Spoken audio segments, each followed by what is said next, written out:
What's up, everyone? Welcome to episode 2 of the Inside Scoop. Today's guest is Klue27, great streamer, fantastic dude, super entertaining. I had a lot of fun recording with him today, and I look forward to doing some stuff with him in the future. Guys, if you like the videos, if you like the podcast, let me know in the comments who you might like me to chat with, or maybe yourself. Maybe we can bring you on as a guest of the podcast and have a little bit of fun. If you do like the podcast, don't forget to hit that like and subscribe button down below for me. I really appreciate it, guys. You guys are awesome. Just a disclaimer in this video. Somebody forgot to record the audio coming in, so you're going to see some audio sync issues because I had to merge two different streams together and the timing for the videos was off. So everything is a little bit off. I apologize. I'll do better next time, I promise. But without further ado, guys, let's go get into it. And today we got my boy Klue. Yo, 27. What up? What up? what's good? How's everything, man? How's life treating you Woo! these days? Life. There's some ups and downs, like you would imagine life goes, but you know we're hanging tough. Yeah. So one of the reasons I wanted to talk to you is because you're somebody I watch a lot, but I don't know a whole lot about. Right? So outside, behind the stream, behind the scenes, who is Klue? Who's the man behind Klue? Oh man, outside the stream, I'm pretty much just as crazy as on the stream. For the most part. You know, I've been working lately. I got back to work after the whole COVID fiasco. We had to do full-time streaming for a while. It's a lot harder than people imagine, and we'll talk about that, I'm sure, later on. But Sure. yeah, I work full-time. I stream at night, and you know, I just do my thing. What do you do for work? For work, I'm a maintenance technician for a fitness company. So I go club to club, fix equipment, fix building issues, take care of swimming pools, all the whole 9 yards. Everything under a fitness center roof I can handle. Gotcha. For anybody who doesn't know, I have a boring fucking job. I'm a supervisor. I'm a tier 3 supervisor for a cell phone company. Tier We do 3, tech baby. support. I actually just got tier 3. They didn't give me a fucking raise. Ooh, But I make decent money, so they don't need to give me a raise. there you go. Yeah, I sit at a computer all day, and then when I'm not sitting at that computer, I'm sitting at this computer. Sweet. So, yeah. So if I need you to hack into my cell phone or something, like you're the guy to talk to or what? I don't know if I could hack in, but I can make it make phone calls if it's not already making phone Hey, calls. there you go. Right. And then that consists of turning it off and turning it back on. Oh, So sweet. Okay, cool. that's about Power as far as cycle. my technology goes. Yes, Yeah, the power cycle, man. Fixes everything. Pop that Except my card out, PC. pop it back in. Yeah, except the PC. So hopefully this whole thing doesn't crash because apparently I'm a beginner in Discord and his PC is about to explode. So Right. hopefully we make it through a podcast. Also, it's like 20, what is it right now? 29 degrees outside, and we're in Texas. Woo! Texas doesn't know what to do when it gets below 30. Yeah. Yeah, I lived in Vegas for a Power while, maybe. and that's the same way down there. It gets below 30 degrees, and just people freak out. They don't know how to handle themselves. Yep. I live So in we were northern looking- Nevada now. It's 11 degrees outside at the moment. Oh, no thanks. Yeah. It's 29. It feels like 17, I think is what it says. But yeah, we were looking this morning, and we're like, all right, are we driving to work or not? And then there was like 10 4 or 5 car pileups. Woo! And we're like, yeah, we're not going to work today. There you go. So we cool. So let's talk about like your streaming. How long have you been streaming for? Oh, 5, almost 6 years. I think I've been partnered going on 3. I think this is going to be my 3rd year partnered. Been that long? It's been that long, man, but you know, it's a wild journey. I thought you were maybe 1 to 2 years in for partner. Yeah, I think I'm just now getting to my 3rd year anniversary, I think. Right on. Yeah. So what's the journey been like for you? Oh, you want me to break the whole thing down? It's quite the experience. So a lot of people know me for MLB The Show. That's kind of how I got partnered is that game. But it started way before that. Basically, I was a competitive Madden player. I've been a competitive Madden player for as long as I can remember. I used to compete in like live tournaments, you know, old tournaments, you know, old people tournaments where you actually had to like, you know, stand next to a person and share a screen. And you could, talk your shit and whatever. So I was kind of new to Twitch. I knew who Problem was. I was actually at a few tournaments. I was never good enough to actually compete with Prob, but I was that was kind of who I knew on Twitch. And me and my boys put together a money league, Madden wise, and Madden's competitive and people cheat. And we were running this league. It was like a $500 pot, so it was like a decent chunk. And this one dude faked a power outage so he could restart his game. He said he did whatever. He faked a power outage. So we made it mandatory to stream. Well, none of us knew anything about streaming. So I started researching it. Okay, Twitch, YouTube, how are we going to do this? What are we going to do? What are the rules? All that stuff. So we started streaming our games, for collusion purposes. And then I found Twitch and I was like, hey, man, this Twitch stuff is cool. Let me see, what the Madden directory looks like. So I looked up the Madden game and I found Prob on there and I was watching. I was like, oh, man, I know Problem. Yeah, let's check him out. So then I was watching him and I was picking up some plays and some glitches and, all that stuff that Madden players do. And I took that back to the league. I started dominating. I started getting good. And then people started figuring out, hey, oh, he's running YouTube plays. So then they started running YouTube. And then, it just kind of evolved. And I wanted to broadcast the playoffs. So I was like, what do I need to do to broadcast these playoffs? So if I'm not in the playoffs, what do I need to do to, stream these? That's how I figured it out. I was like, well, okay, I need a PC. Got it. I need this. I need a camera. I need a mic. And I kind of put it all together and started, streaming just Madden stuff. And then I just started streaming Madden basically and just, kind of grew a little bit, not crazy, but just kind of, got my feet in there. And then Madden just got tired to me. I'd been playing it a long time. Like I needed a change. I was averaging, I think, about 10 viewers a stream. And I was like, you know what? My stream's still new. I kind of want to dabble in Fortnite. Fortnite's hot. So I started streaming Fortnite. And, viewership, as it does switching any games, it cuts in half. And so I started streaming Fort and just kind of really got the itch for streaming through Fortnite. But as you know, like playing in a big game, in a big community, in a big genre, you never get found, ever. Exactly. Yeah, you can't get found. So then I went back to Madden for Madden. I think it was Madden 19 or it was Madden 18. It was Madden 18 because they're always a year behind. So it was Madden 18. I started grinding that game again. I was actually pretty decent at the beginning of it, and then like a few patches, I got patched, and I just wasn't very good after the patches. And it just became such a money pit. It just became so costly to build a team and stay competitive with that team. So my boy, Big Kep 13, I used to hang in his channels a lot. He's a Madden content creator. If you know me, you probably know him. He streams baseball, at the beginning of the year until he gets pissed off that he can't compete in that. And then he, goes plays Madden and whatnot. But he was talking about MLB The Show. I'd never really played baseball. I never really knew about baseball. I vaguely watched baseball, fair weather wise. I was a fan, but I wasn't like dialed into baseball. And boom, here I was, he was watching the SDS developer streams and he was hyping the game up, talking about it. And then I was like, you know what? Let's give this a shot. Let's see what this game's about. This kind of looks cool. So I, my first MLB ever was MLB The Show 19. I loaded it up. It released. I started playing. People in chat were walking me through how to, build a Diamond Dynasty team. It's similar to Mutt, so I kind of had that down already. I was ripping packs. I was, doing my thing, building a team. And then they were talking about World Series. You got to play ranked seasons. That's where you got to get to World Series, da-da-da. And I'm like, all right, cool.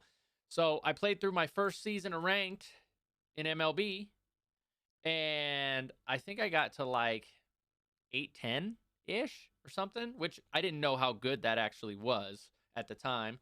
Second season ever playing MLB The Show ranked, World Series champion, got to like 907.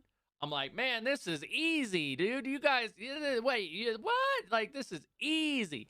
And then, you know, here we were, thinking MLB was easy. And then I never made World Series again from that moment all the way up until MLB The Show 21.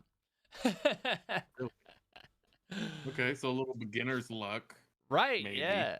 Yeah. Maybe some. So it was, It's not easy to make.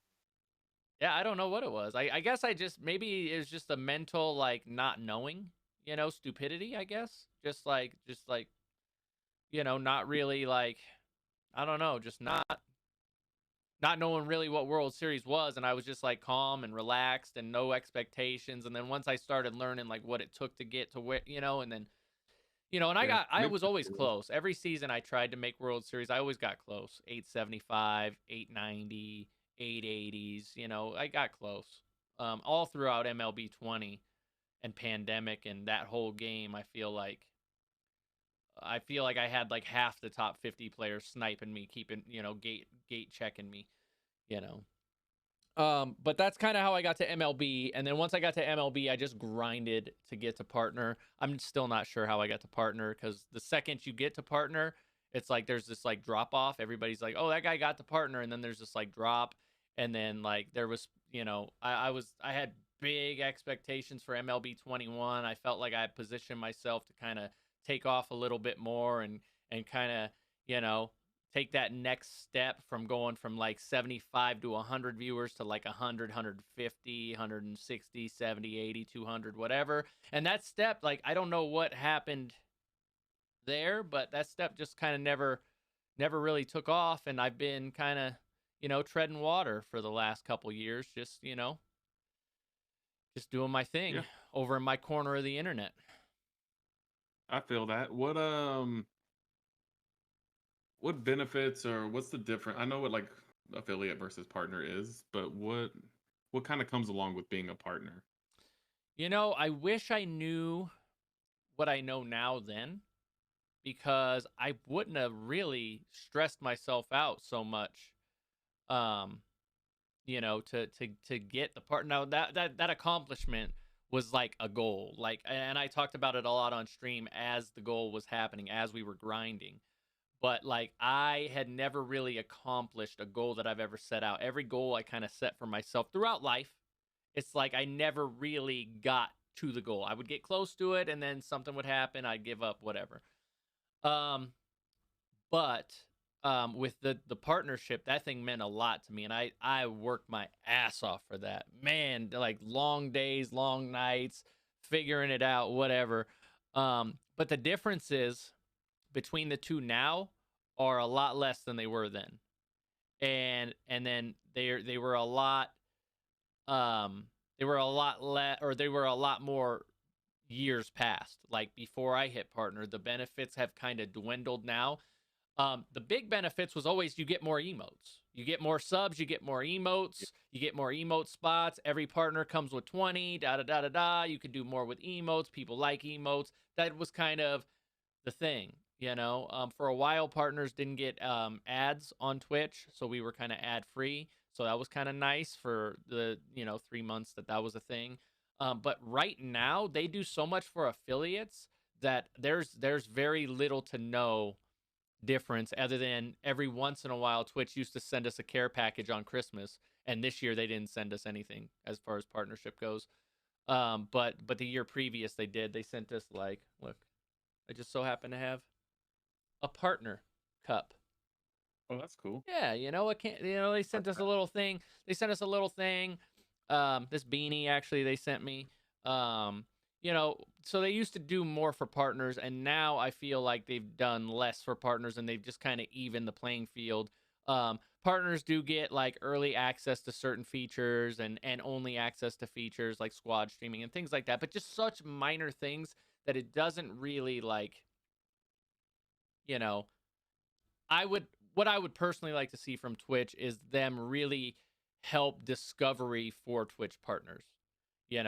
They should, because their discovery on the platform is already as hard as it could get, you know. And then I wish that if you were partnered, then that automatically puts you in the top, you know, 10% of a directory, you know, on recommended, you know, or something like that, because it's not easy. There's a lot of partners, but there's not that many partners to where they couldn't do something like that. Top 25% of a something to get you, you know, more notoriety. I mean, you're a verified user on their platform. You should get some perks and stuff that just the random Twitch affiliate shouldn't get. Like, I mean, if if let's just say Joe Random started a Twitch stream tomorrow, okay? And let's say they hit affiliate in 2 weeks, okay? So now they're an affiliate, right? And they've been streaming for 2 weeks, right?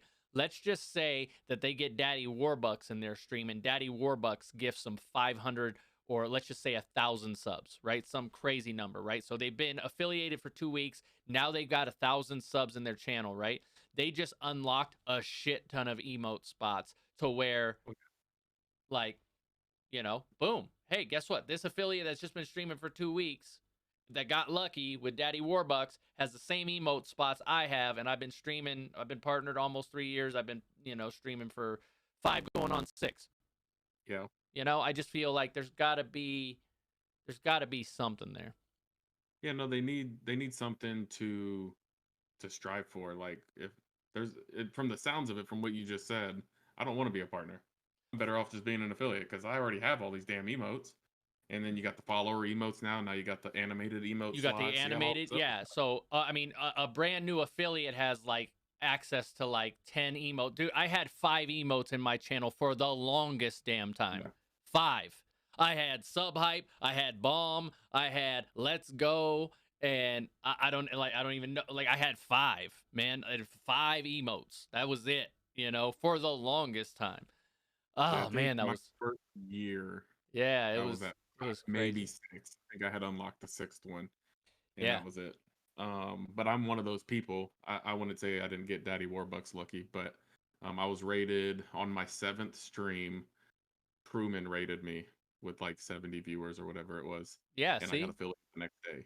Right. And MLB was cool like that. Like, I always thought the MLB community kind of always like helped creators out in that way. Like, it's always like, because in Madden, people wouldn't raid other people because they were afraid that they would lose their viewers, or this guy, you know, or whatever, or, you know, I don't want them coming to my stream and stealing my scheme, or, you know, whatever. Like, it's just more, like I said, Madden was always an ultra competitive community, and it still is to this day. It's very, very competitive. You know, it's just a more comp game than MLB. MLB is kind of like, hey, let's friendly quit, man. Hey, oh, hey, Truman, hey, we matched up. You want a friendly? Yeah, don't beat my face in, dude. You know, which I say Truman because he's the most recent person I've matched up with, and we did friendly. Shout out to him for not beating my face in live on national television. But you know, I always thought it was weird coming from that crazy competitive scene to MLB, because MLB always seemed less competitive to me. And then when I found out about a friendly quit, I was like, wait a second, I'm playing a ranked mode and I could just ask for a friendly, and if the dude on the other side says sure, then the game we just go about our way. And like, what?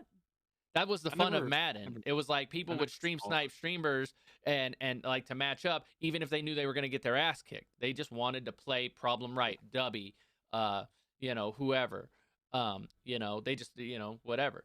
And like, when, you know, like that seems fun to me, you know, because it was always competitive. I was always trying to be better. I was always trying to be the best, you know. That now in MLB, it's kind of like, well, I'd like to hit World Series, but if I don't, 850's cool. Yeah. I don't know. I've always said the MLB community is the best community on Twitch. For that reason, because I got looked out by, I think you've raided me a few times with a decent raid. Community, and you don't get that in Fortnite or Call of Duty or anything like that. Well, you know why you don't get that in Fortnite and Call of Duty? Because you don't get found in Call of Duty or Fortnite unless you go actively like meeting people. And now I've kind of taken a step back. So this off season was the first off season where I haven't really been in touch with the MLB, like, since I want to say November. I pretty much when Warzone 2 dropped, I pretty much pulled the plug on MLB because I was just like dead. You know, it was just like I was just tired of the game. I didn't really like MLB 22. I'm sure we'll talk about that later. Um, but we you know, so I basically been grinding Warzone, and when you switch games in on Twitch, I mean, you would be surprised. I used to think like half your viewership left. I think it's more than that now. I don't think anybody likes Warzone from my community, besides like the diehards that I get every night. Um, but it's crazy. Like it's crazy when you think of like, hey, you know, I see this person every day. I see this person every day, and then you switch games and you're like, man, I ain't seen that person in a month.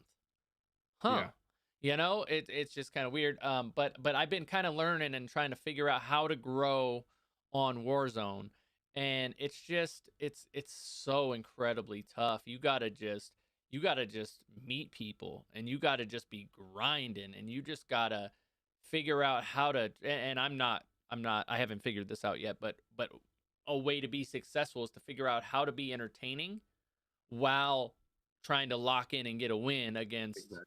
you know 150 other people. It's just wild to me. It's so tough. Yeah. It's like Warzone's a tough one because there's times where you're not like in a gunfight, but you're still like at any point in time you could get shot in the back of the head. right. And It's like, BRs, I feel like BRs are kind of um like that boat has passed, that ship has sailed. I feel like everybody is kind of tired of BRs. It was the hot thing 2020, 2000. I think what Fortnite came out in 17, right? 17 has somewhere around started there, picking yeah. up Steam, and then I think like 2018, 19 was like good, and then pandemic hit and it was crazy. And then and now everybody I feel like is all kind of BR'd out. They're just kind of like, yeah, I don't want to watch this guy loot. It gets really repetitive. Like there's not a whole lot those games can do. Now they're just copying off of each other. So like Right, and I Apex mean, and but any Fortnite. game that you play is repetitive. Any Yeah. game that you watch, MLB, like what is there? Literally, I know people that go from stream to stream to stream, literally all day long watching the same stuff. It's literally ranked seasons, BR, conquest, what and literally boom, boom, boom, boom, boom. It's like okay, that's a strike, that's a ball. This guy's pitching, this guy's hitting, this guy's fielding. It's the same thing. It's like so much more basic than a BR, Yeah. and so it's like there's so much less going on. Um, but I mean, I guess it's just a sports title thing. I don't know what it is. I've been trying to figure it out, because I feel like in MLB, I guess I just know how to be a better content creator. I can manage chat better. I could, I don't know. It's one of those things where that's where I wish Twitch would step in and be like, hey, this guy's going out on a limb playing a different game. Let's hook him up with some eyeballs on him. He's a partnered Yeah. streamer. Boom. Kind of thing. Yeah, that's the reason I started streaming MLB because I started Fortnite, Call of Duty, and then I would fire up the stream just on the console so my buddy at work could watch me rip packs just to see if I pulled the crowd. Yeah. And so I started doing that, and I was talking to my wife. I'm like, I'm just gonna start streaming, and I have a YouTube channel. Well, I have a YouTube channel now, and I have an old one where I was recording fishing videos. I just go out fishing There you go. and cool videos. Um, so I just repurposed it, and I was like, "Fuck that! Like, let's just start streaming on Twitch." And then nowhere with Fortnite. I was like, "This is fucking stupid." Then I played MLB, and I was an affiliate in 7 days, and I'm like, "All right," but I can talk more. It's like You slower can talk pace. more and you can You're interact more with yeah, chat. That is true. your That chat. is It's like, "Oh, did you get this card yet?" Or I got this card. Now it's, "Hey, I got this mm, so and so P5. What's your number on the P5?" And right. it's different stuff. So I think you're connecting a little better Yeah. with this game, even though it's repetitive and you're watching the same thing. There's different ways to connect in this versus BR. Like, oh, I got this camo. Like, who Right. gives a shit? Because 100%. How many wins do you have? Are you going for a nuke? Oh, you're not good. You can't even win a game. Okay, cool. Whatever. Yeah, exactly. it's funny that way. So I spent, I don't know if you play like multiplayer for Modern Warfare 2, Oh but they yeah, have the camo grind. Yeah, you got to. the camos. So for this is the first year that I've actually like spent all my time trying to get these camos. Oh, My chat was with me the whole time. Hey, what camos? And I had a little counter on the screen and everything. I get Orion camo, which is the last one, yep. and no one gave a fuck. And I'm like, what the? Where'd y'all go? So now I play MLB. Right. Yeah. Back to MLB. Yeah. So you're one gets saying it. that when you were doing your camo grind, like chat was more lit than Yeah, and you then they know, get it, and and they're then like, once you got it, then it's like, okay, cool. yeah, cool. What are you gonna do with it now? Like, it's whatever. So Yeah. now I play Warzone with people, and I buy them guns just so they can use the camo. I was like, here, use this, and it's got Orion camo on it. Dude, you need Just to looking pull up for to Warzone and get me a win, bro. Jeez. I might be able to help, but I don't know. Slick Baker's the one you want to talk to. Nah, dude. That Nah, man me knows and Slick fight too much. I Nah, can see I'm that. just kidding. I'm just kidding. The Slick's my boy. personality. Slick's my boy, man. We've been playing. Me and Slick have played quite a bit, and we've actually connected more this off season than in years past. So it's pretty cool.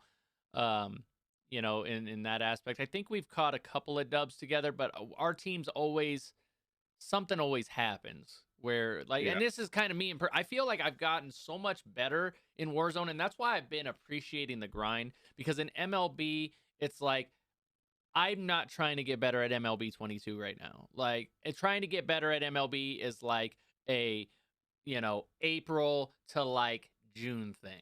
Like, let's practice, let's warm up, let's take pitches, let's hit on legend. Like, you know, let's go through all those steps and try to get better at the game, you know. But at the end of the year, it's like, I'm not practicing. I'm not warming up. I'm not, you know. So like the grind for Warzone, I'm horrible at shooters. I have always been a sports gamer. I've played casually, um, you know, Call of Duty and whatnot, and shooters in general. So it's not easy for me to just pick up and, you know, lock in and be good. So I feel like from Warzone 2's release to now, I've gotten so much, it's like so incredibly better, but the win rate is the same. Like I get a win every couple weeks, like it feels like. So it's just one of those things where it's frustrating to feel like I'm getting better and not seeing any results just yet. Oh, I can't hear you. Shit, my There we mic go. was muted. You playing with Chad or are you playing solos? Like, what are you running in Warzone? I'm trying to get you know, I do a little bit of both. I haven't gotten a solo win yet in Warzone 2. I've gotten so many second places and so many third places. It seems like I just can't push through at the end there. I play a little bit of solos. You know, some nights to just warm up and, you know, get the thumbs, you know, get the carpal tunnel moving. And then you know, and then we usually jump into squads with chat, you know, and I got my mods that I usually will play with the most. And then, you know, I just kind of ask whoever's in chat, like, hey, who's squadding up tonight? And some nights we have a waiting list of people that want a game. Other nights it's like, okay, is there one more okay, we're doing random duos. All right, cool. You know, it's crickets. So it's just Yeah, we gotta run some for sure. That'll yeah, be fun. yeah. Because I'm the kind of person I like running solo because I can't count on you to kill the person. I don't care who you are. I can't count on my teammate to kill the person shooting me. So if I'm It's gonna hard, die, I'm like gonna do it myself. playing with so many random teams like I have, like there's certain people that I vibe with, and I could tell like there's chemistry here, right? Like we move as a unit, you know. And then there's other teams where it just feels like, you know, you're trying to, you know, tie your shoe with like your arms crossed, like it just feels backwards, like something isn't vibing, right? And then there's other times where you jump on a team full of goons and it's like these dudes get nukes and I just stand there with the gun and they're like, boom, we got a dub. All Yeah. right, let's move on. Let's go, you know, kind of thing. So it's just kind of a weird, complex thing of like trying to find the right combination of people, because I'm not good enough to carry when that happens. You know, not a lot of people in my community are that cracked. I got a few that are really cracked, but you know, it's like, can we make up for one person that isn't vibing with us? Like, it doesn't always happen that way. Yep. That's why I play with Slick, because I don't know how he does it, but he's really good at the game. Oh yeah, he's insane. He's really good. Absolutely. And me and Slick really are the same player, just different skill levels. Like I like pushing, I like fighting, I like being overly aggressive. And that's probably why I don't win very much, because sometimes I'm just like, oh, let's go get him. And then then my skill level takes over and I'm like, oh no. And then, For sure. the rest is history. And I'm in the So gulag or the lobby. yeah, I don't lose very many gulags, which is something I'm proud of in Warzone. I've You know maybe what? lost 10 the whole time. Oh man, some nights I call it the clue log, man. I got a clue log emote. Some nights that's my arena, man. That's my place of business. Like, let's go. I win a lot. There's other nights where I'll lose 14 gulags in a row and I'm ready to just burn it all down. Yep, I feel that. It's crazy. So you mentioned you weren't a fan of MLB 22. Yeah. Yeah. What didn't you like? Let's talk about top 3 things you didn't like about the game. We're gonna just jump into 22, or are we gonna talk about all the ones I've played? You want me to? What do we want to do? We're just gonna talk about the recent 22. Start with 22. I only started playing MLB. What year was Griffey on the cover? 17. That's 17. Yeah, I heard 17 was a good year. I started in 19 with Bryce on the Harper. I think 18 was the one with the immortal grind, which was Everybody hates 18. That's what I found. Everybody thinks 18 is the worst. I think that 22 could give it a run for its money. What don't you like about 22? What do I like? Let's see here. Content was good. I want to kind of start with the positives, because I love MLB and I feel like 22 had potential. There's a couple shortfalls there where it's like, this could have been really great. But let's start with content. The content overall was great. The way they ran it out and rolled it out was kind of funky to me. The way that they took away the inning programs and they kind of tried to mix everything all together and just like morph it, it was just, it felt kind of clunky to me at times. We had so many sub programs and side programs and 2-week programs and 3-week programs, and it's like, whoa.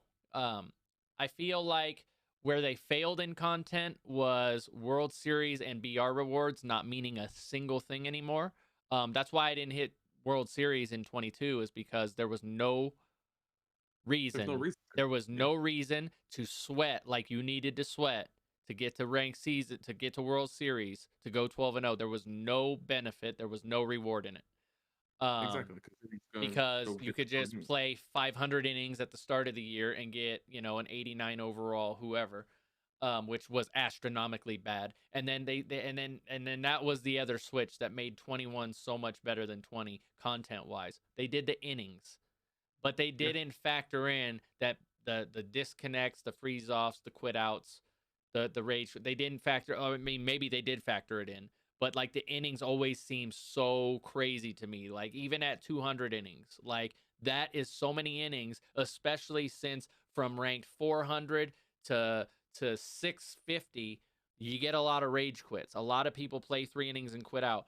Why am I penalized for that? When it was wins, at least if they quit out, I got credited for a win. Like I earned that. But why am I penalized now for somebody quitting out when they don't want to play the game anymore? I feel like that was such a miss, because like 250 to like 300 innings, like in theory, it's like 35, 40 games. I'd forget the math now, and I'm horrible at math, but I feel like why, like did they not take this into account? And when they did take it into account, because obviously they did, they lowered the thing, but they had to make an adjustment, right? Like, at least I thought they would make an adjustment. Like, hey, if there's a rage quit, it credits 9 innings automatically. If there's a disconnect, it doesn't count for any innings. Whatever. A disconnect meaning like on their end of things.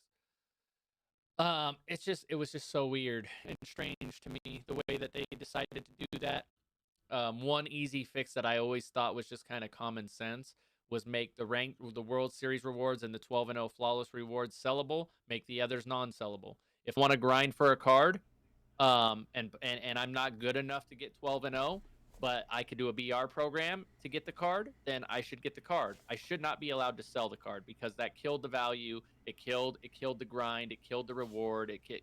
There was no benefit to going 12-0 when I could just, go, 3-2, 3-2, 3-2 for 8 hours and get the same reward that some of the top level players are getting right away. Yep. No, I agree. It's interesting. You said the content was good. I actually, I'm the opposite. We haven't gotten new content since like early December. So I feel no. End game content is always bad in MLB. But, That's a whole different thing. You don't I'm talking think... about like prime content. Let's just say from release to your camera cut out. Yeah. From release to World Series. And I would argue that like certain programs were better than other programs, but like I'm just talking about overall content. There's a lot of things they did with the multiple 99s and multiple versions of cards that I just didn't agree with. I thought that was kind of weird, and just like, why give us a fake 99 Griffey that's awful and then give us a real 99 Griffey that's good? Like, how are these both comparable to 99s? Like, they're not. And it was obvious that they were just like throwing stuff out there, Yeah. I think like headliners, for instance, is kind of where I was going. Why are we getting like a headliner every week? They killed the value of headliners also with the stupid extra 25K pack. They killed the value of everything. They just didn't want any of these cards to be. I remember I pulled up Vlad in MLB 19, I think it was, as a headliner of Vlad Jr. I think that was the year he had his sick ass Future Stars card. Yeah. It was either 19 or 20. And that card was like a $400,000 or 400,000 stub card for like the first 2 weeks it was out. These headliners, a brand new headliner could drop 99 overall, whoever the hell. And I mean, by lunchtime, or by the time I'm off work, because I'm on the West Coast, so at lunchtime it drops. By 3 o'clock, it's a 29,000 stub card. Yeah. What? Why am I going to spend 37,500 on headliners to pull a 25,000 stub card? Where's the value in that? Why'd you kill the value? For sure. I never understood that. Yeah, no, I felt the same way. So, hopefully 23 is a better year for MLB. I think it's got some promise. I think there's some cool stuff that they can do. Well, I just hope, so just like the differences in 21 to 22, gameplay in 21 I felt was really, really good up until the Magunski patch. Okay. When Magunski put out the YouTube video about the PCI not reaching, the second that they tweaked that is when the hitting engine went to hell. And that carried over into 22, and that was my biggest issue with gameplay all year long, was hitting made no sense. I'm getting no doubters. I'm getting no doubt home runs where the PCI is over here and the baseball's over there, and that thing's a moonshot. It went 420. And then I've got a ball right in the middle with the PCI just under the ball a little bit. That's a lazy pop fly to the picture. Like make it make sense to me, please. Yeah, the physics. I had one yesterday I was playing. I was late on a ball inside. No, I was early. I was very early on a ball inside, and it went to right field with a right-handed batter. There's no way it physically can happen. And I went back and I played 19. Okay. And everybody says line out simulator. The ball physics in that game were 10 times better than what they are in the current game right now. Like, when I hit the ball good, it felt like a good hit. It might be a line out to the center field. It might be a line out to right field. It might not find grass, but I know I hit it good. I know I put the PCI where I needed to, and that's baseball. You know, kind of thing. That cliche, that's baseball, right? Sometimes that happens, right? And then, but when I swung bad, it felt bad, and it didn't do funky stuff. I feel like they overcomplicated the hitting engine with the 3-tier PCI and all that garbage that they did. And I feel like they've expanded on that, and I feel like every time they make it more complex and more complicated, it just gets worse and worse and worse and worse. Yeah. So and it's kind of been downhill since then. I always defended 21 as far as hitting goes. A lot of people were like, pinpoint's too good, and oh my god, why should I could just dot this same spot and you can never get to it. I would rather have that PCI and that hitting than what we have now, because I felt like, even though, like, if you faced like a top 20 player that could literally pinpoint dot that one corner where you could barely reach with a sinker, dink dink dink dink dink, if you could do that over and over and over, well, guess what? Skill gap. This dude is good enough to dot me in the same spot at the same spot every single time. Yeah. You know, so that's skill gap, and you just got to kind of deal with it. You know. Yeah, I mean, one people's biggest complaint, I think I've seen more of it this year than any other year, is perfect outs, and I was like, perfect doesn't mean it's gonna be a hit. So. Well, and then you want people that want it to be like Arcade Simulator, where every perfect should be a hit. Are you kidding? Stupid. Have you ever watched a Weem stream? Have you ever watched these dudes? Have you ever watched Ochev? Like these guys are getting perfects. Like, you'll never get them out. If a perfect is always a hit, you'll never get them out. Now, perfect foul balls, that should never be a thing. That should be 0%. Because if your timing is perfect, -% if you can't, like I should never hit a perfect and it go foul. Yeah. Ever. Yeah, Ever. exactly. Which is where the physics are shit. Right. So, what do you want to see? Well, what was your question? I didn't want to cut you off. What do you want to see in 23? Before we get there, I thought that was going to be your question. Before we get there, let me talk about my biggest issue with 22 while we're on it. Let's because do it. I gotta provide you facts for why I absolutely thought the game was miserable. It had no developer support or communication from point A to point B. They literally did 0 gameplay patches that meant anything. They did 1 tweak to hitting, and it literally didn't do anything. And they thought it was okay. Hey, the game's working as intended. I felt like SDS, as much credit as I've given them in the past, I gotta be critical when it's due. And I feel like the way they were kind of snarky, I guess is the word I'm looking at, the way they kind of looked down on the community and just kind of trolled us with some of the things they would say on their live streams, it almost felt like they were intentionally punishing us for complaining too much. Oh, our community wants to complain about us breaking the game with patches. Oh, well, we're not going to do any patches this year. Yeah.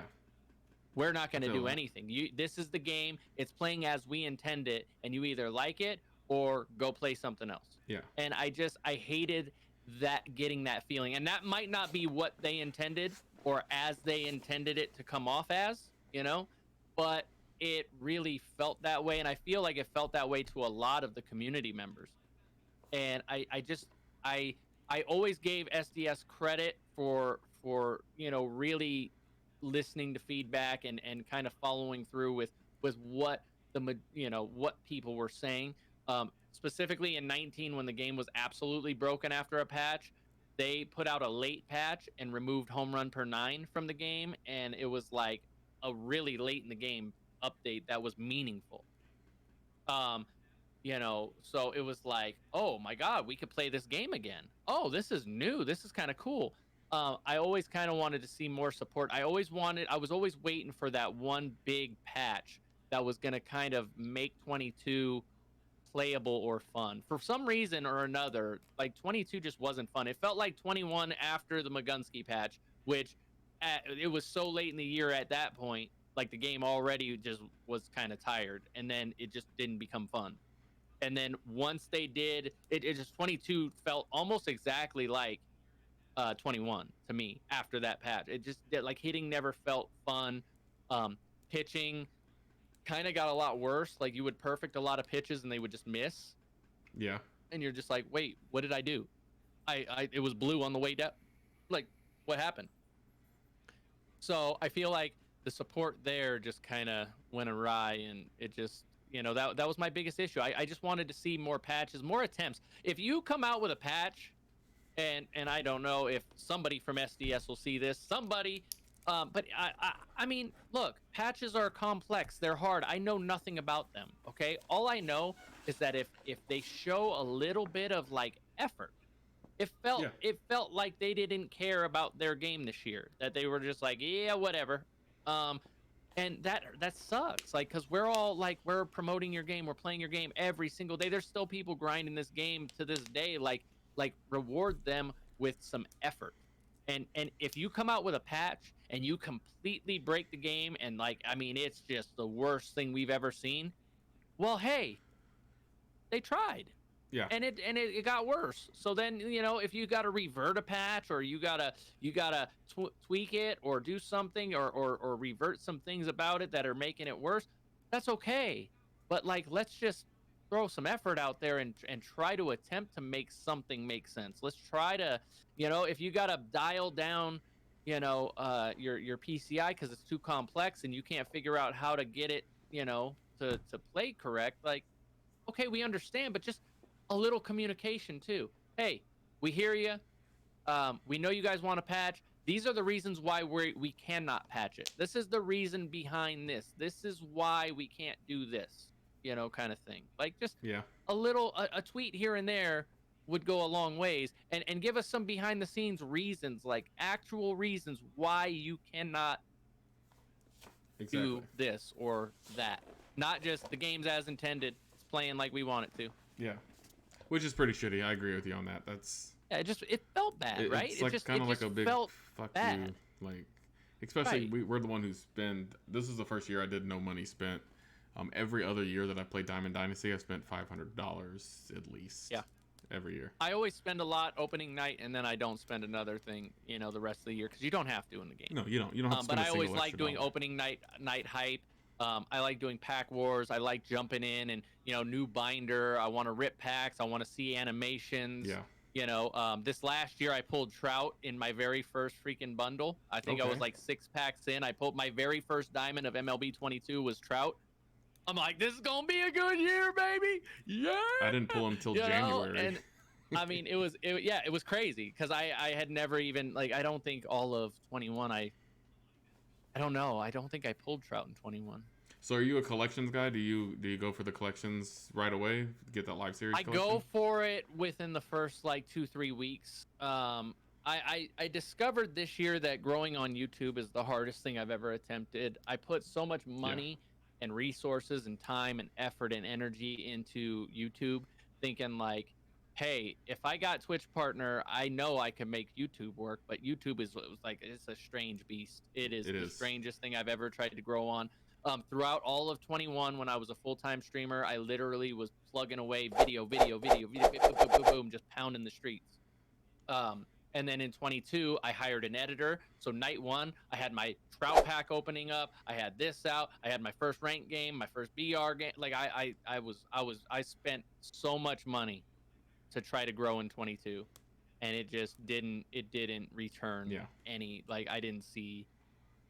I mean, I might as well have just either made donations to streamers, or I should have just like took all that money and just like set it on fire for a video, and maybe that would have got more views. I don't know. Mr. Beast style, for sure. Because it was like the most disappointing and failure filled thing. Like, there's no worse feeling than when you put your all into something and you are constantly trying to learn and strive and do and this and that, and then it just tanks. So I saw, so YouTube, it's a rough game out there. I saw on YouTube you have 1,000 subscribers, if I'm not mistaken. Are you an affiliate on YouTube yet?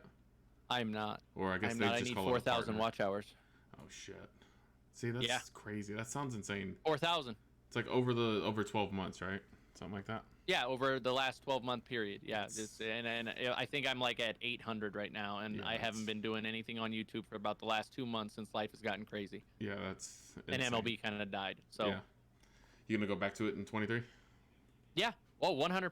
100%. I'm not hiring anybody because I can't afford to. As soon as the YouTube starts making a little bit of money, then maybe I could justify, hiring someone to edit my stuff. But right now, I'm gonna just kind of focus on, my editing, skill, I guess. Like, I need to figure out a way to juggle, full-time job, life, YouTube stream. Like I gotta figure it's a out tough a one. way to like balance that so I could be efficient. Yeah, no, it's a tough one. Because that's my biggest issue is efficiency and consistency. You know, I'll be able to post, and then like something will happen in life, and it just or every video will tank, and it's like I record a video that I try to make entertaining, and it's just like, well, how do I polish this turd? And then Yeah. it's like, and then it'll be like a big time video that I need to get out. It'll be like a Griffey debut. Okay, he went 0 for 5 with 6 strikeouts. You know, and I feel that. you know. No, I see a similar thing on TikTok. I've just starting this year. I've been posting just everything to TikTok. I just take my clips and put them on there, and I don't know what it is, but I hit 200 views on TikTok, and then they just fucking stop. It's like they just take me out of the It's algorithm. the same thing with shorts too. Like you have like a 3-hour window. Exactly. And that's the views you're getting. They push it out for so much time, and if it doesn't get so many likes and this and that, and then there's other videos where I'll have 14 views on a YouTube short, and then like all of a sudden I'll get like 4 subscribers, and I'm like, wait, where did those subscribers come from? And I look at my most recent videos, nothing. Yeah. And then I go back, and like the video that had 14 views a week later, all of a sudden has like 8,000. What happened? I don't understand. You know, it's just weird. It's like it's so strange to me how that whole algorithm and such works. I was talking to Tango85. He was episode 1 of the podcast. I was talking to him, and he had a video that had been up for 24 hours and it had 58 views. He took it down and posted the exact same video again. It hit like 2,000 in the first hour or 2 hours, whatever he had said it was. And I'm like, I don't really know. I don't really know what the answer is, and that's the problem. There is like you don't really know what to do. You could like I've gone so far as to try to mimic some people that I see. You know what works. Okay, so these kind of videos are working. So let me make these kind of videos. Obviously, I don't just take exactly what they're doing and move it right over and do the exact same thing. I put my twist and my creativity to it, but I do the same style of I do something similar, and they will tank. They will tank, and then some stupid like one of my best videos on TikTok ever is a Josh Bell video where I pulled Josh Bell and it got 300,000 views, and it was like me. It was like, well, I'm gonna pull Josh Bell because he's a piece of shit, and then it was like, sure enough, I got Josh Bell, and like, I don't know what I did, but I mean, I had 800 comments saying, "Oh, Josh Bell's good. Josh Bell's good. He's not ass. He's not a piece of shit." Da, da, da, da, da, da. And it's like, dude, why did that video go crazy? And my Mike Trout video got 25K. Yeah. Like, wait, what? Something like, about it struck that nerve that made people engage, and that's what. Right. So next year, every Mike Trout I pull, well, I'm gonna pull Mike Trout because he's a piece of shit, overrated as fuck. He's trash. Yes. You know, whatever. I'm sorry. Oh, we should probably edit that for YouTube. Hold on. He's a piece of. He's trash. He's. That's what I need. I need a fucking edit button. Just beep. Right. You could just add a bleep in there. I didn't know. I forget we're not like a podcast because they don't really like they won't tank your videos for, I didn't know that was a thing until like yesterday. YouTube will. I found out for the first time yesterday. YouTube, like I couldn't even hold up if a piece of paper said the word "fuck" on it. Oh wait. They would. Yeah, there you go. So yeah, I didn't know that was a thing. So every video that I have on YouTube is gonna get demonetized. So I don't do it for the money. They don't always get demonetized. There's like everything else. It's very cloudy, and like it's not very clear on how like there's like a 3-minute window that they don't want swearing, and then there's like a 3-minute window at the back end, and then in the middle, if there's a few, like it'll still be monetized. But it's weird. I don't know. Like, and it changes all the time. I feel like so. I try to just clip out that stuff, and I don't even like put in bleep sometimes. I just like erase the audio. That segment of it. Yeah, just like I still leave the video part where I'm swearing. I just erase the audio part of it. So like it'll just be blank instead of a bleep. And then sometimes I'll add the bleep, and sometimes it's more of a pain to, so it's like It's weird. And then when I'm recording a video, I'm trying to like put my YouTube hat on, you know, and like not swear as much, you know, kind of thing. Yeah, I gotta start doing that. I think that's what I'm gonna lean towards. Yeah. But 23. MLB 23. Yes. First off, let's start with the cover. We found out the cover's Jazz. What do you think? Dude, I love it. Like anybody that doesn't like Jazz, like you guys are so lost. Like he's young, he's electric, he's got colorful hair, he plays the game exciting. Does he bat 240 against does he have a 550 OPS for all the like stat nerds? Who cares about how good he is? He's good for the game. He engages with the community. He wants to play streamers. He wants to engage with you. He wants to talk about MLB. He is electric. He's flashy. He's defensively a stud. He'll make that diving catch. He'll whip that ball. Like he is exactly everything you would want in a cover athlete, except for he's young and he hasn't improved to his level yet. You know, when he's healthy, kid's really good. You know, and he's just so exciting for the game. I can't believe the hate that Jazz has gotten. Yeah, and I've been saying it for about 6 months that like Jazz was going to be the cover just because I saw the vision. Like like you see it. He's the people want to, you know, people are drawn to him. I feel like I was drawn to him. I don't really follow the Marlins all that much, but when I went to see the Marlins play the Giants on opening day in San Francisco, I was telling my dad, I'm like, hey, they got this guy Jazz. He is amazing. Wait till you see him. He's the dude with the pink hair out there.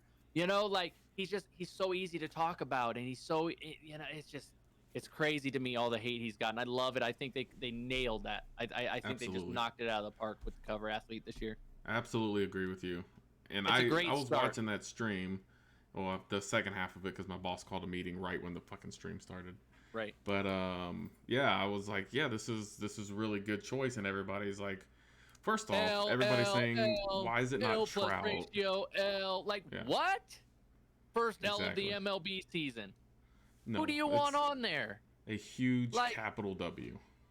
Yeah, like who do you want? Like Julio Rodriguez? Like he was a rookie last year. We don't even know if he's going to remain good. Yeah. Like was he flashy last year?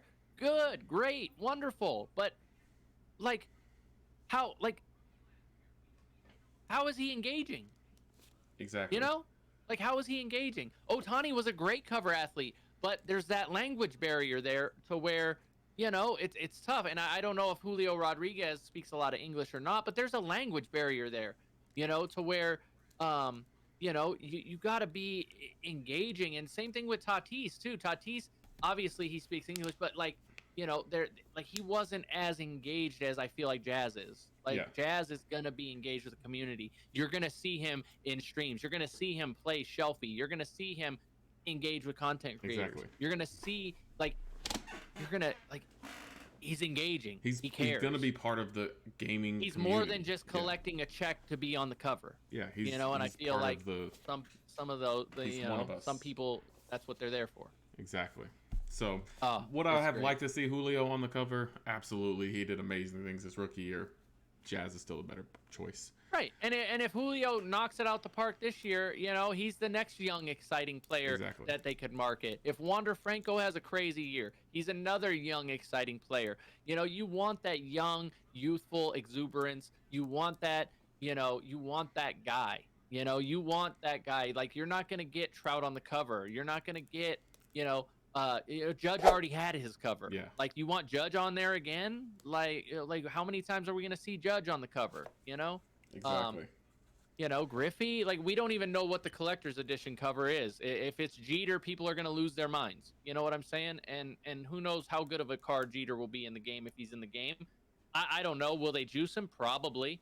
But like it's just like what else? What more do you want? Like who's other, you know, what more can you ask for? You know, Jeremy Pena did more than you know, Julio. You want him on the cover? The Astros fan, he would have been more qualified to be on the cover if we're looking at it that way. He's young and he won a World Series and he was the MVP. He stepped in for Carlos Correa and absolutely crushed it. Like, my vote was for Jeremy Pena. I mean, ALCS and World Series MVP. Yeah, come on. It's crazy. Like, yeah. So I mean, if we're going just based off stature and based off like stats and were you good, like I feel like then there's a lot of boring baseball players out there that are insanely good at the that are the best of the best of the best. But personality wise, electric wise, like I don't know if you could have like built a better player to represent your game than Jazz. Yeah, I agree. So, what are your guesses on the deluxe edition cover? You think it's gonna be Jeter? I think it's going to be Jazz. I think they're going to do exactly what they did with Otani last year. They're just going to have some artist have a fancy cover, and that's going to kind of be the blueprint. I feel like the last 2 years were the exact same game. I'm hoping that this game doesn't feel that way. So as far as like hopes and dreams for 23, I want it to be fun and refreshing. I don't want them to follow the same blueprint of the last couple of years. Yeah. I want them to do something different. Try something, throw something at the wall, see if it sticks. Give us new game modes. Give us a change to game modes. Give us something that changes something, please. Like, don't just have ranked seasons and you get to 900 and you get a pack that gives you player A, B, C. Like, do something different. Give us something. Make ranked different somehow, some way. The biggest fail besides like support for the game of 22 was their lack of attention to co-op. Yeah. They put co-op out and it barely worked half the time, and it was awful, and there was literally zero reason to engage with that. I feel like co-op, I said this in a YouTube video last year when during the tech test when we were all going crazy over co-op and we were all playing it and we were all I was putting out videos with Spore and Movie, and like it was just like Jugsy, and like we were just going nuts with it, and it was just the funnest thing ever. It was just crazy how much fun it was. And then like it just died at release. I don't think I've played a co-op game since the tech test because there was no reason to engage with the mode. There was no reason to go through the disconnects and the playability and all that thing. I think that is the most that's the thing I'm looking forward to the most. Will they expand on co-op? Because if they do that, if there's a ranked co-op, can you imagine getting two content creators together and trying to hit World Series together in a ranked co-op mode?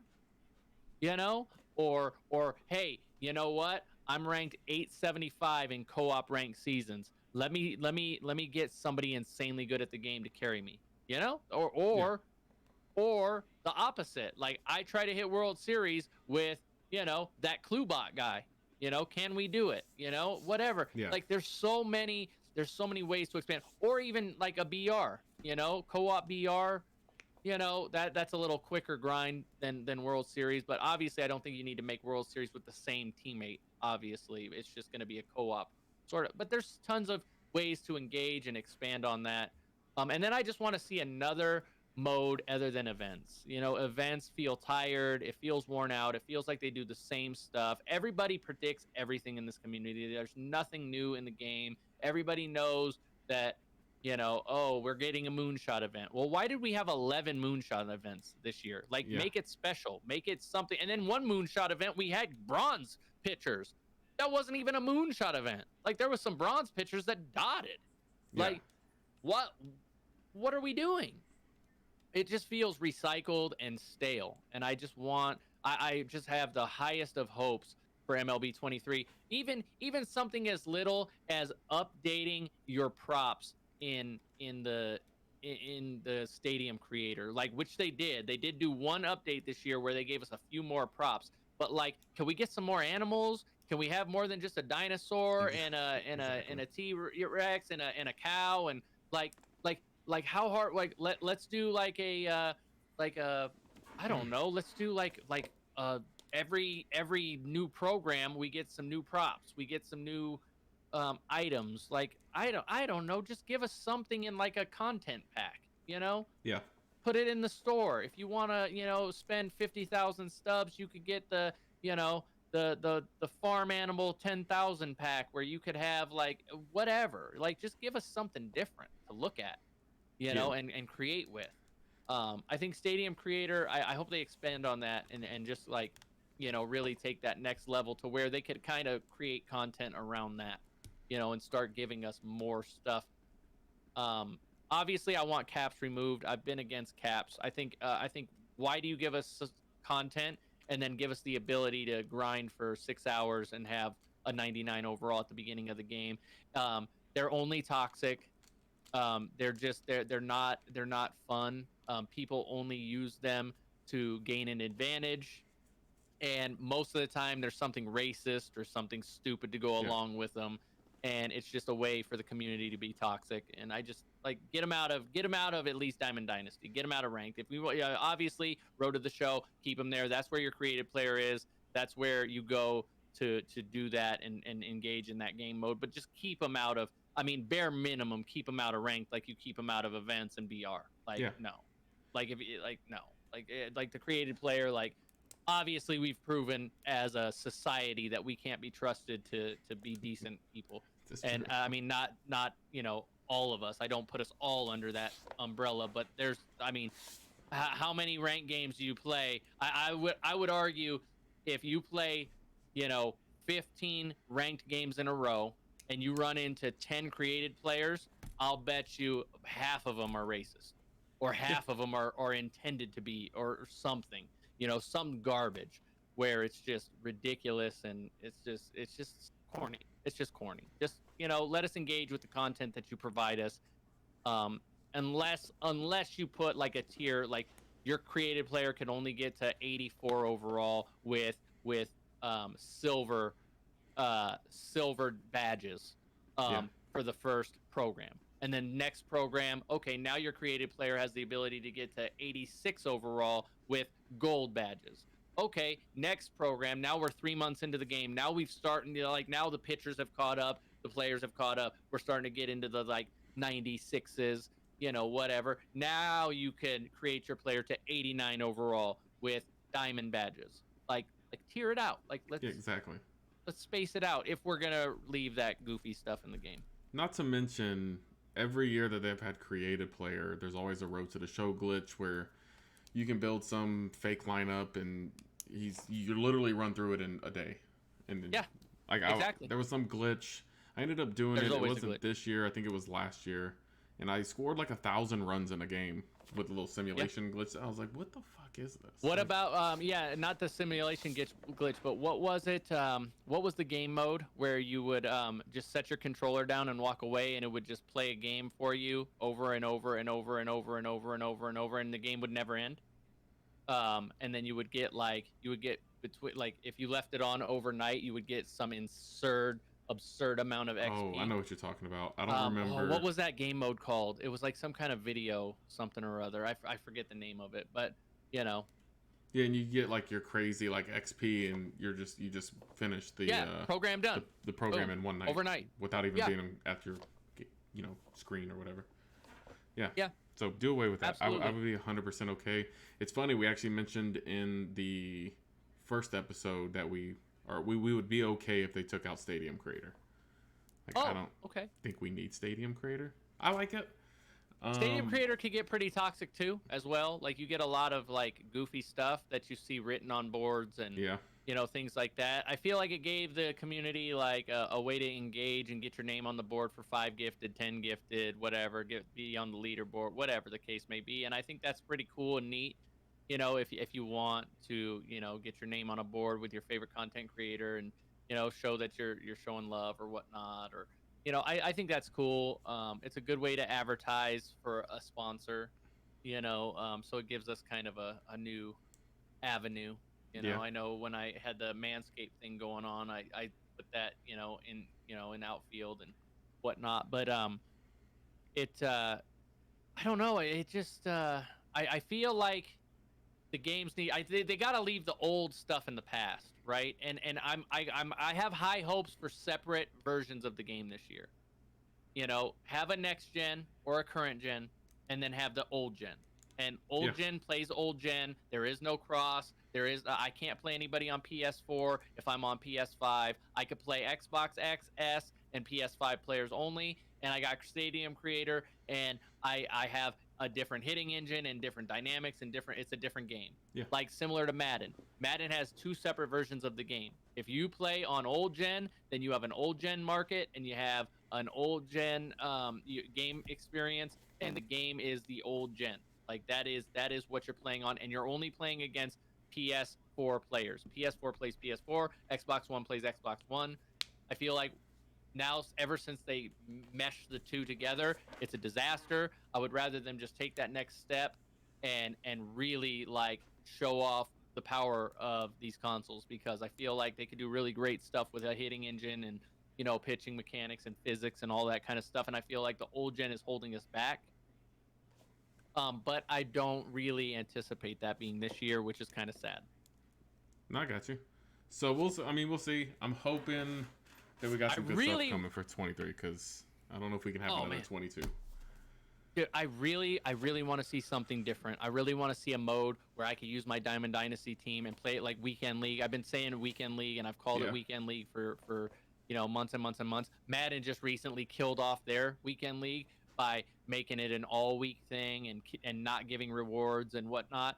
So like this would be the perfect time to like steal some Madden hype and like bring in some Weekend League where you got 15 games from Thursday to Sunday. That's your block of games. These are your rewards. These are, if you get top 100, the rewards are better. If you just bare minimum win, certain amount of, like, whatever, like just tier the rewards, make the rewards special and unique, and make the Weekend League the only way to obtain the rewards. Yeah. It's a competitive style mode. It's every single week. It's getting better. It's content. No friendly quits. You can't escape. So if you're playing, like if I match up with Kyle, guess what? I gotta lock in or else get flooded. Yeah. You know, sure. and even if I do lock in, I'm probably still getting flooded. But hey, man, I beat Kyle in his 15-0 game. Boom. Like whatever the case may be, you know. I mean, the content is galore. You know, like it's just endless ways to create content, and it's every week. And like whatever. Like you could even have the same reward each week, but you only have those 4 days to earn that reward. So if you don't get there, if you don't get, 93 overall Ken Griffey Jr. as this month's Weekend League reward, then then guess what? It goes away forever. Boom, you can't get them. And then now you still have a market for these cards, because now there's no market for any cards.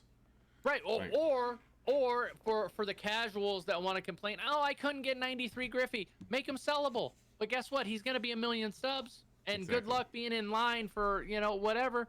And then that gives the good players that are good enough to earn these rewards a reason to play the game mode and a reason to stay playing. A lot of good players would, go, 14-1 at the start of a ranked season, get the rewards, sell it right away before it tanked, in a day, and then they don't play it again.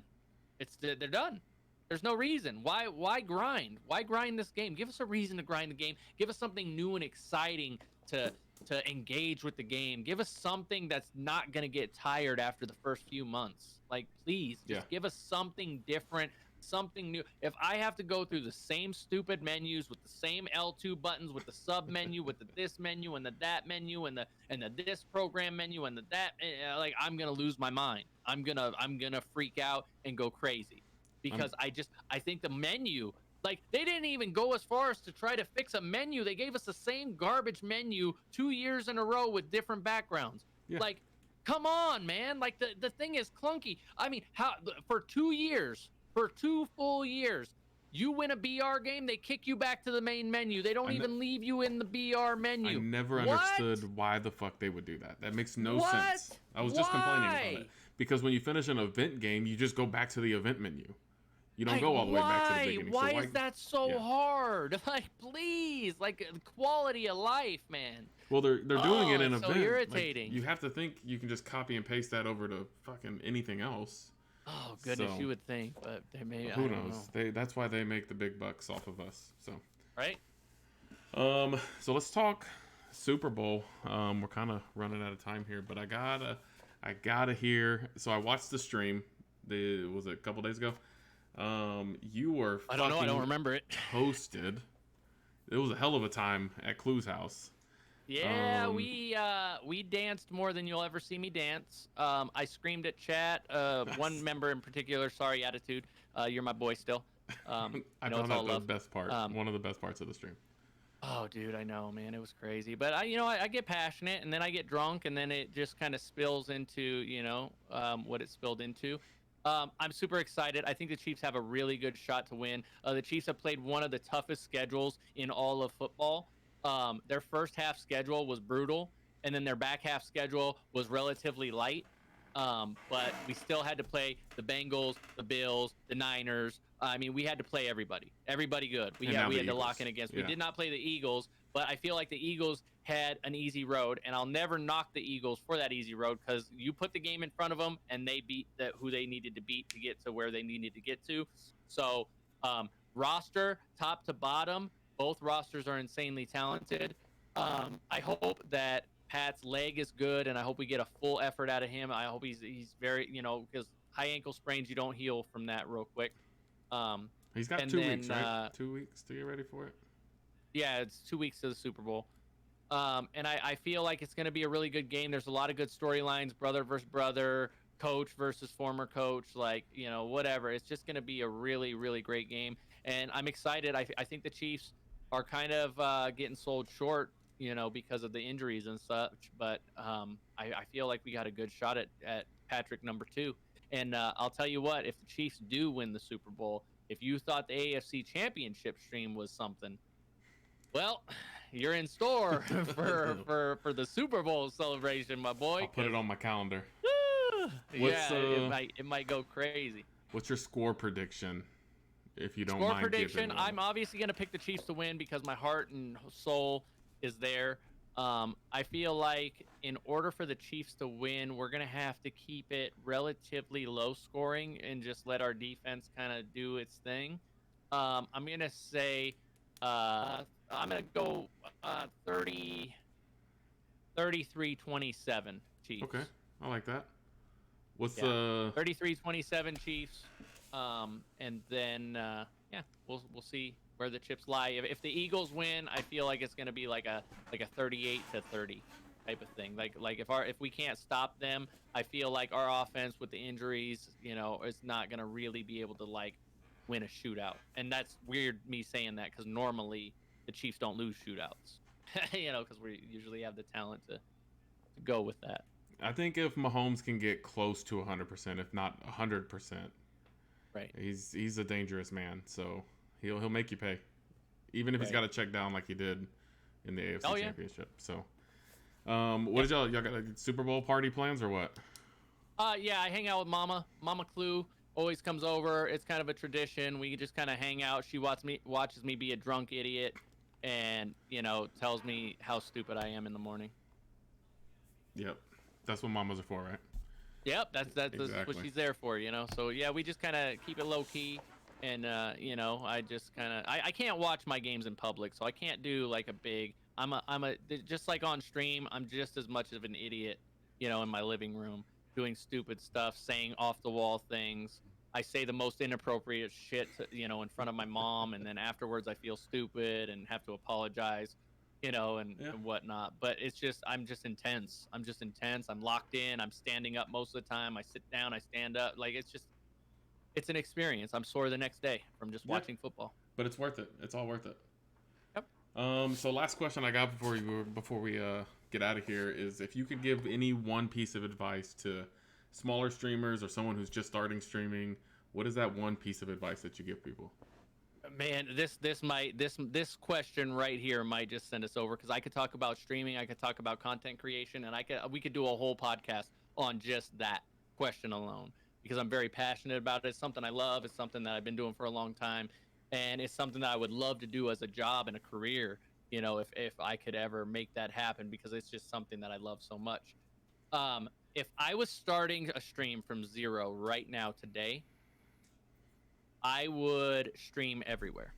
I would not just stream on Twitch and try to grind like how I had to come up. I had to come up just every day, grind. And that's kind of, my motto forever is just be live, stick to a schedule, be live, be live. Now the game has changed a little bit. I feel like you got to put more effort into outside platforms. I feel like I would probably do like 2 days a week on Twitch. While I was on Twitch, I would be streaming from TikTok, which I'm still trying to set up. But my PC, as you know from the beginning, it's not having even just one stream available, let alone a TikTok stream as well on top of that. So that's kind of my goal going into future of streaming, is figuring out that, multi setup. But I would stream 2 days on Twitch. I would create a ton of content on YouTube Shorts and TikToks. I would just blast that, just go crazy with it. Every little clip I made, I would be putting it out. And then I would stream however many days a week. Let's just say like you stream 6 days a week. I would spend 2 days a week on Twitch, 4 days on YouTube, because I feel like YouTube is kind of the future of streaming. I feel like they care about streaming, and Twitch is just trying to hold on to streaming, if that makes sense. I feel like YouTube is wanting to own the market. I feel like Twitch is just grasping at straws to try to just barely hold on by a string, kind of thing. Yeah, no, I agree. I've been very curious myself about switching over to YouTube, but I would like to do that transition where we go. And especially before I became monetized, right? Because right now I depend on this. This is kind of like a side job for me. Like this is helps support me as a human. Like this is a second job for me, basically. Like I depend on my stream just to live and get by. So because of that, I couldn't just say, you know what, I think I'm gonna go 3 days a week on Twitch and 2 days a week on YouTube, and because I know that streaming on YouTube I'm not monetized. I can't create any revenue over there, right? But if I didn't depend on stream, if I didn't depend on anything, and I was just trying to grow my platform in order to reap the benefits down the road, I would be going crazy on YouTube. I'd be doing YouTube Shorts. I'd be every stream I did would be a VOD with a thumbnail. I would just be going as crazy as you could possibly go. I would stream everything on TikTok as well. I'm not sure if you can multi-stream TikTok and YouTube at the same time, but I know you can on Twitch because I see everybody doing it, and that's exactly what I would do. I would have the Twitch stream up and the TikTok stream going the same exact time. I would try to interact with both chats the best I could. And one of the biggest things that I've ever learned with streaming is you always want to pretend that you have 1,000 people in your stream. Yeah. Always act like that, because then and I'm guilty of it, because as the stream has died off with Warzone, my chat's quiet a lot, and I don't really follow what I preach, all the time. I've been struggling, mentally with that hurdle, just because you're used to one thing and something else is so it's kind of, I got to kind of get back to my roots as a content creator and follow my own advice, because that's the best way. Nobody wants to come into a stream and it be crickets. Like, you got to be engaging. You got to be talking to yourself. You got to be talking off the wall about something. If you've repeated yourself 20 times because that's a hot topic, you got to do it. Even, you can't just say something once at the beginning of the stream and think that like that's all you got to talk about it. You got to be able to, really just engage with anybody and make it feel welcome, make it feel like, somewhere somebody's going to want to be, because the competition is higher than it's ever been out there right now, especially with MLB, the way that it's growing, the way that you could just fire up a stream. MLB, the directory is growing. Immensely. And there's crazy. all kinds of competition out there, and everybody, like, there's only so much you could do. So you got what sets you apart from the next person, what sets you apart from him and him and him? Like, are you engaging? Are you entertaining? Do you do something different? Like, what can you do? There's only so much you could do with gameplay. There's only so much you could do with game builds, team builds, this and that and the third. How do you separate yourself? And that's what I would focus on. Multiple platforms. How do I separate myself? How do I be different? And boom, just stay consistent, because that's what it takes. It just takes consistency. For sure. No, great advice. I think everybody has that same advice: is you got to get used to talking to yourself. I suck at it. I've been doing it for going on 2.5 years now, and still got a lot to get better. It's really all about like just even if you have to commentate your game, you don't want to be silent. I don't mean you have to talk to yourself, but talk to the digital players. You know, yell at Griffey for this. You know, talk about this. Your opponent does this. You know, like commentate. You know, just get used to just commentating the game, and then that translates to everything. That translates to YouTube. That translates to everything, because now if you say, oh, Griffey, you're a pile of shit, I'm about to strike you out, and then boom, he hits a bomb off you. Well, now guess what? That's content. It's not the content you intended. Or if you strike him out, boom, whatever. Like it's just all about just energy and engagement and a lot of talking. Exactly. Cool. Well, man, I think that's our time. This has been fun. I did want to mention, for those watching this on YouTube, Klue's been streaming it on his Twitch the entire time. And I did get a couple follows from Harley and Loggy, so I appreciate those follows, guys. Hey, Lauren! I appreciate those. Yeah, Lauren's the GOAT. She's the GOAT. You guys are awesome. I appreciate that. Harley Zebro? Yep, Harley Zebro. My boy. Love it, love it, love it, love it. You guys are awesome. Shout out to you guys. Klue, this has been a blast, man. I appreciate you taking the time. It's been so much fun, man. Anytime, dude. I could talk for days and days and days about all kinds of stuff. So I think we might have to I appreciate you thinking about me, and I appreciate you reaching out and grabbing me for this. I think we have to have a Klue part 2 to elaborate on some of the streaming stuff, because I think there's a lot left on the table that we can talk about for sure. Oh, absolutely. 100%. Cool, man. Well, I'm sure you got a stream to get to, and I should probably... Fantastic, dude. I didn't even realize he'd been streaming that long, and I definitely thought he'd been playing MLB longer than he has. He's only been playing since 19. So, kind of mind-blowing. I learned a lot. Klue, you're a cool dude. Thank you again so much for doing this, guys. Again, if you enjoyed the podcast, please don't forget to hit that like and subscribe button down below. Drop me a comment. Let me know what you thought about it. If you have any ideas on who you would like me to chat with, or yourself, again, hit me up. You can hit me up on Twitter, Twitch. You can jump into chat. You can comment down below. I'll see it eventually, and we'll get you on the podcast, and we'll get to chatting. So, guys, I love you. Thank you so much if you made it to the end of this video, and peace. See you on the next one.